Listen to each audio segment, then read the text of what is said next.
Hello guys, good morning. So trending karon ang Liskin, no, kay naghiwalay na day sila. 3 years ago pa day sila naghiwalay guys, no. Grabe si Liza, grabe siya ka powerful, empowered women. Charot. So ato guys, no, kabalo ko nga sakit gid na, no. Grabe 8 years good sila nga. Abi ni Liza into marriage na sila. Ingon ni Liza nga di na daw sila perfect match, di na daw siya happy.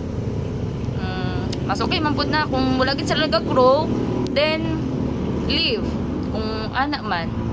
Tapos sa mga cheater dira nga side, guys, dili jud na ikagwapa o ikagwapo ninyo na mga mag-cheat mo, magloko-loko mo.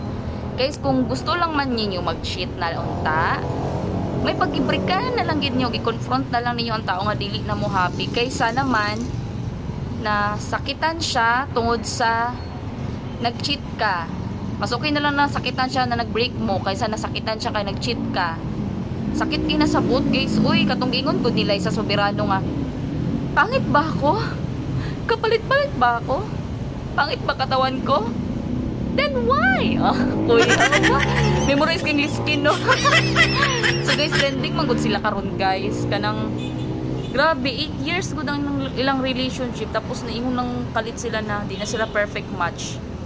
I think may siguro may cheating siguro. Hindi manggod kay ko nakasubaybay. Pero ingon ni Liza, nakaingon daw siya kuno na dili na daw sila perfect match. Mo nag-break sila. Nga after 3 years pa nila gi-declare na break na sila. Dugay na di sila nag-break.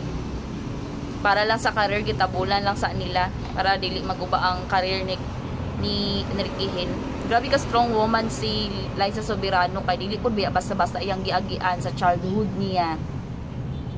Grabe, no? Pero wala na guys, kung naman mo sa isa ka relationship karon na toxic and nani mga cheating or dili naman gid makaya masolbad ang inyuhang problem, leave it guys. Importante gyapon ang sarili nimo. Ayaw jud kalimti imong sarili. Dili guys, akong ginamin guys is mo dugay na mo nagkauban sa imong sarili, tapos dira lang ka magstay sa dili deserve nimo.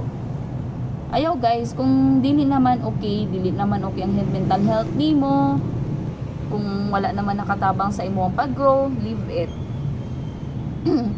Na may giatag si God sa ato ano nga perfect time niya, yatag na niya sa imuha. So karon kung wala pa man nag-abot, wait patiently guys, kay moabot ra jud na ang tama nga tao para gihatag ni God sa imuha. Unta kaning mga cheater dire, bagbag-o na mo. Ano di ay no sa content monetization, di ba naman 'to yung bagong update di ay.